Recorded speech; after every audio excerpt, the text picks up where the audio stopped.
Good morning students. Class ninth के जितने भी मेरे विद्यार्थीगण हैं उनका मैं स्वागत करता हूं। मैं हूं आपका आकाश सर। कल हमने जो है इसका पार्ट थर्ड पढ़ा था और ये इसका फाइनल पार्ट है, Nazism and the rise of Hitler. ये इस चैप्टर का नाम है, Nazism and the rise of Hitler, जो कि क्लास नाइन्थ की हिस्ट्री का एक चैप्टर नंबर 3 है। तो चलिए इसका फाइनल पार्ट करते हैं और इसको कंप्लीट करते हैं। तो सभी विद्यार्थीगण जो हैं, पहले 1 मिनट में थोड़ा नेट बंद कर लेता हूँ विद्यार्थियों। चलिए अब स्टार्ट करते हैं। तो टॉपिक स्टार्ट करते हैं हम यहाँ से, फ्रॉम 1933 टू 1938। सेम जो आपने कल पढ़ा था उसके बाद का ये टॉपिक है, फ्रॉम 1933। कल आपने शायद यहाँ तक पढ़ा था, solve through their total elimination. ठीक है, आज है फ्रॉम 1933 टू 1938 तक हुआ क्या था, इसको थोड़ा सा हम अपने संज्ञान में ले लेते हैं और उसके बाद इसको पढ़ते हैं। तो the Nazis terrorised, popularised and segregated the Jews. तो सबसे पहले ज्यूज को समझते हैं कि ज्यूज क्या था। ठीक है, ज्यूज मतलब था यहूदी लोग जो थे। कौन थे? यहूदी। It is a type of religion, ये एक धर्म का प्रकार है। जैसे हिंदू मुस्लिम होते हैं, क्रिश्चियंस होते हैं, इसी प्रकार से यहूदी भी लोग होते हैं। तो ये यहूदी लोग जो थे, तो जो नाजी लोग थे उन्होंने टेरराइज किया। टेरराइज तो आप जानते हो ना, उनको डराना धमकाना, ये टेरराइज में आता है। पॉपुलाइज किया, पॉपुलाइज मतलब होता है कि किसी को जो है पुअरनेस कंडीशन में पहुंचाना, पुअरनेस कंडीशन में गरीबी की हद तक पहुंचाना, है ना। या अगर हम इसको किसी स्टेट के रेस्पेक्ट में लें तो एक स्टेट के पास हैविंग अ लिटिल और नो मनी एंड फ्यू और नो मटेरियल पोजीशन, या तो कोई पैसा ना हो या जो मटेरियल हो वो बहुत ही कम हो उनके पोजीशन में, है ना, उनके अधिकार में, उसको कहते हैं पॉपुलाइज्ड। समझे? पॉपुलाइज्ड दोबारा से सुन लेना पीछे करके वीडियो को। द नाजीज टेरराइज, जो नाजी लोग थे उन्होंने डराया धमकाया किन लोगों को? यहूदी लोगों को। ठीक है, आगे है पॉपुलाइज किया, मतलब उनके पास कोई धन नहीं रहा, उनके पास कोई पैसा नहीं रहा, उनकी जो स्टेट थी उनके पास, या फिर हम किसी स्टेट के रेस्पेक्ट में लें तो किसी स्टेट के पास कोई भी पैसा नहीं रहना, किसी भी मटेरियल पर किसी भी स्टेट का कोई अधिकार नहीं रहना। एंड सेग्रीगेटेड मतलब होता है अलग थलग करना, है ना, अलग थलग करना। अलग थलग कर दिया किन लोगों को? ज्यूज लोगों को अलग थलग कर दिया। ठीक है बच्चों, complaining them to leave the country, और उन्होंने उनसे क्या किया? कंप्लेनिंग देम, उनसे ये किया, आग्रह तो करेंगे नहीं वो, और उन पर जोर डाला, दबाव डाला कि वो उस देश को क्या करें? छोड़ दें, जर्मनी को छोड़ दें। कौन लोग? यहूदी लोग जो है जर्मनी को छोड़ के चले जाएं। ज्यूज मतलब यहूदी, याद रखना, ये इंपॉर्टेंट वर्ड है। नाउ नेक्स्ट स्टेंजा क्या है? प्यारे बच्चों आराम से बैठे रहना। द नेक्स्ट फेज 1939 से 1945 का नया फेज स्टार्ट होता है, aimed at concentrating them in certain areas and then killing them in a gas chambers in the Poland. 1939 से 1945 के बीच बहुत भयावह घटना हुई, बहुत डरावनी वाली घटना हुई। जर्मन्स लोग या जो नाजी लोग थे उन्होंने क्या किया? जो ज्यूज लोग थे, जो ज्यूज लोग थे उनको एक पर्टिकुलर एरिया में जो है बंद किया, है ना, और उस पर्टिकुलर एरिया में उन्हें मारा और उन्हें गैस चैम्बर्स में बंद करके मारा गया। ठीक है, aimed at concentrating them in certain areas, कुछ एरियाज थे उन्हें वहां पे उन्हें कंसंट्रेट कर दिया गया, किलिंग देम मारा गया, in the gas chambers in Poland में, गैस चैम्बर में बंद करके उन्हें मारा गया। आगे चलते हैं बच्चों, द रेशियल यूटोपिया। तो रेशियल मतलब होती है बच्चों, मैंने क्लास में भी समझाया है, रेशियल मतलब होता है, क्या होती है? मतलब किसी भी व्यक्ति की नस्ल के आधार पर उससे जब हम भेदभाव करते हैं, नस्ल के आधार पर, not on the basis of caste, on the basis of नस्ल।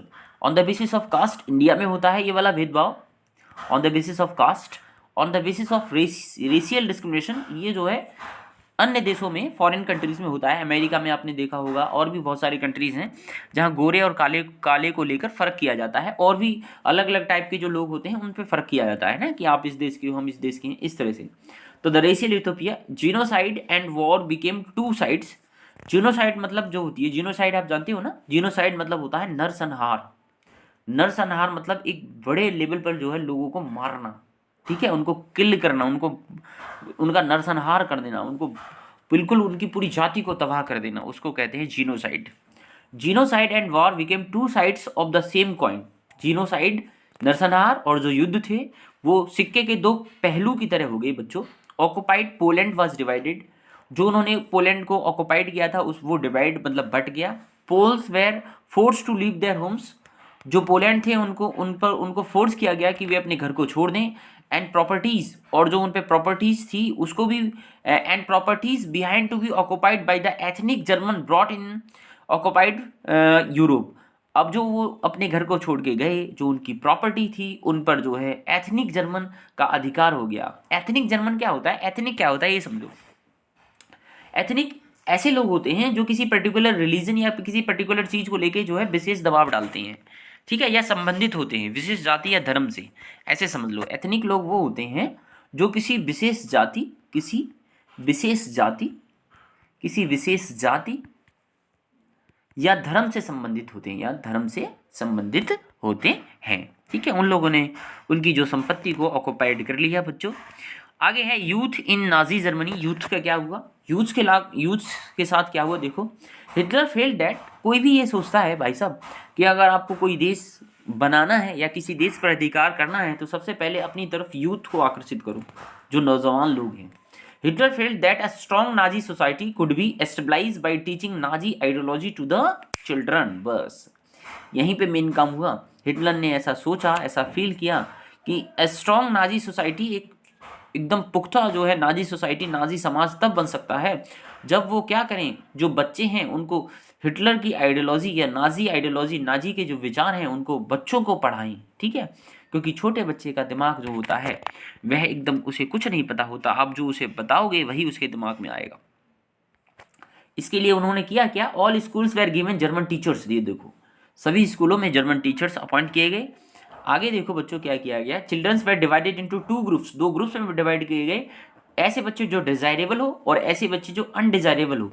ऐसे बच्चे जिनकी इच्छा शक्ति ज़्यादा हो, है ना, कुछ पाने की, और ऐसे बच्चे जो अनडिजायरेबल हो, जो कम इच्छा शक्ति वाले हों, ठीक है। उनके लिए इसके लिए उन्होंने क्या किया, text book were written, functions of sports in schools were nurture to the spirit of violence and aggression. Text book were written यानी इसके लिए किताबें लिखी गई बहुत सारी। नाजीज की जो आइडियोलॉजी थी वो किताबों में जो है लिखी गई कि, और functions of sports in schools was to nurture the spirit of violence. मतलब जो स्पोर्ट्स होता था, जहाँ पे स्पोर्ट्स के फंक्शंस हुआ करते थे स्कूल में, वहाँ पे भी उस तरह की जो वायलेशन और एग्रेशन को जो है दिखाया गया। तो छोटे बच्चे तो आराम से सीख जाते हैं इस तरह की जो भावनाएं होती हैं। 10 year old had to enter the Jungvolk. 10 साल का जब बच्चा होता था तो उसे जंग वॉक में एंटर करना पड़ता था।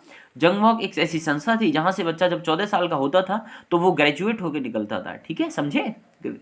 जंग वॉक कुछ नहीं, एक ऐसी संस्था बनाई थी नाजी लोगों ने। 10 साल में उसे एंटर करना है, 14 साल में उसे ग्रेजुएशन करके निकलना है। All boys joint Hitler youth, दे जॉइंट लेबर सर्विस एट 18 साल में, 18 वर्ष की उम्र में वह लेबर सर्विस को उन्हें ज्वाइन करना होता था। आगे है the Nazi cult of motherhood. Women were told to be good mothers and rear pure blooded Aryan children.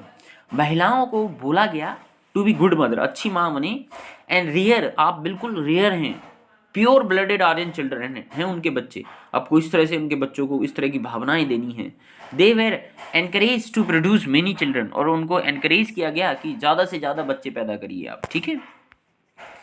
आगे है the art of propaganda. The Nazi rhythm माने तो आप जानते हो ना बच्चों, शासन प्रणाली होती है। रिज्म मतलब शासन प्रणाली, रिज्म मतलब होती है शासन प्रणाली, ठीक है, या शासन व्यवस्था। तो जो नाजियों की जो शासन व्यवस्था थी उसमें use language and media with care and often great effect. भाषा और जो मीडिया का इस्तेमाल किया गया जिससे कि उस पर एक अच्छा इफेक्ट आए। They use films, pictures, radio, posters etcetera to spread hatred for Jews. उन लोगों ने पिक्चर्स का, रेडियो का, पोस्टर्स का, इन चीज़ों का इस्तेमाल किया जिसके थ्रू वो जो है यहूदियों, ज्यूज मतलब यहूदी, यहूदियों के खिलाफ जो है नफरत की भावना को फैला सकें, ठीक है स्टूडेंट्स, समझ में आया होगा ना। अब यहीं पे ये चैप्टर एंड होने वाला है। ये लास्ट के 2 टॉपिक रह गए हैं। Crime against the humanity. Crime against the humanity, crime मतलब होता है अपराध जो करते हैं। पीपल सॉ यानी मानवता के विरुद्ध जो अपराध किए गए। People saw the world through Nazi eyes and spoke the Nazi language.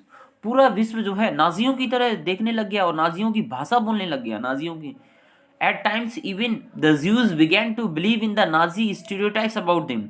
एक समय ऐसा आया कि जो यहूदी लोग थे वो भी बिलीव करने लग गए इन द नाजी स्टीरियोटाइप्स। स्टीरियोटाइप्स आप जानते हो ना, स्टीरियोटाइप्स मतलब अपनी अपनी गाना।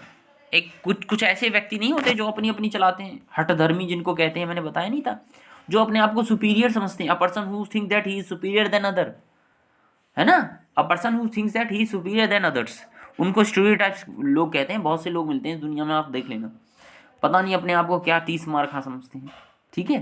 तो ऐसे लोगों को स्टीरियोटाइप्स लोग कहा जाता है। At times even the Jews began to believe in the Nazi stereotype about them. एक समय ऐसा आया कि ज्यूज लोग, जो यहूदी लोग थे, वो भी बिलीव करने लग गए जो नाजी स्टीरियोटाइप्स की जो भावनाएं थी ना, नाजी लोग स्टीरियोटाइप्स की तो थे, वो अपनी अपनी चलाते थे। तो उस तरह की भावनाओं में यहूदी लोग भी ऐसा बिल्कुल दब गए और उन्हें विश्वास करना पड़ा, ये समझो, ऐसा होने लग गया। अब अंततः इस चैप्टर का हम अंत करते हैं, knowledge about the Holocaust. Holocaust बेटा क्या होता है, मतलब ये विनाश लीला देखते हैं, क्या विनाश लीला हुई। विनाश मतलब जानते हो ना, एक विनाश लीला। विनाश लीला मतलब जो जब सब कुछ खत्म हो जाता है। तो नॉलेज अबाउट द होलोकॉस्ट, एक विनाश लीला को समझते हैं। It was only after the war ended that people came to know about the what happened. युद्ध के बाद ही लोगों को पता चला कि हुआ क्या था, कि नाजियों की जो भावनाएं थी वो क्या थी, उनकी जो इमोशंस थे, उनके विचार थे, वो थे क्या। युद्ध के बाद ही लोगों को पता चला। The Jews wanted the world to know about the atrocities and the sufferings they had endured during the Nazi killing operations. The Jews थे, जो यहूदी थे, वो wanted the world to know, वो पूरे विश्व को बताना चाहते थे about the atrocities, जो उन पर अत्याचार हुए थे, है ना, जो उन पर अत्याचार हुए थे, ठीक है, उसके बारे में बताना चाहते थे पूरे विश्व को। एंड सफरिंग्स दे हैड एंडर्ड, और जो उन्होंने, सफरिंग्स मतलब होती है जब हम बहुत सारी बुरी चीज़ों को महसूस करते हैं, बहुत सारी बुरी भावनाओं में से, बहुत सारे बुरे विचारों में से, बहुत सारे बुरे प्रताड़नाओं में से जब हम निकलते हैं तो उसको सफरिंग कहते हैं। तो नाजियों के टाइम में जो उन्होंने, यहूदियों लोगों ने इस तरह की जो चीज़ें महसूस की थी, वह उसे विश्व को बताना चाहते थे।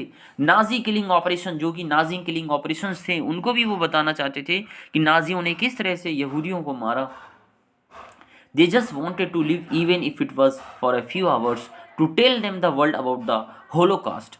They just wanted to live.